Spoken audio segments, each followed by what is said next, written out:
பொழைக்கிறதுக்கு வழி ஒருத்தரை கேட்டேன். இந்த காலத்துல காக்கா பிடிச்சாதான் முன்னுக்கு வர முடியும்னு சொன்னாங்க. உடனே போன காக்காவை பிடிச்ச கூண்டுல அடைச்சேன், ஜோசியத்துல உட்கார்ந்தேன். இதுலயும் முன்னுக்கு வர முடியல. மடையா மடையா சொன்னா ரொம்ப புச்சாலிடா. அவன் இந்த நாட்டுல அதான் பெரிய பிசினஸ் உனக்கு சொல்லியிருக்கான். காக்கா பிடிக்கிறதுன்னு அவன் எதுக்கு சொன்னான்னு உனக்கு புரியல. நீ போய் இதை பிடிச்சிட்டு காக்கா பிடிக்கணும் தெரியாதுல்ல, தெரியாது. நீங்கள் பின்னாலேயே வருவான். அவன் சொன்னதுக்கெல்லாம் ஆமா ஆமான்னு போட்டுக்கிட்டே இருப்பான். அதுக்கு பேர் காக்கா பிடிக்கிறது.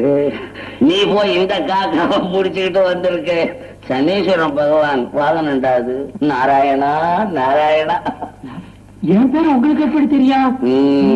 இதுல இருந்து தெரியுதா நீ ஜோசியனா நான் ஜோசியனான்னு?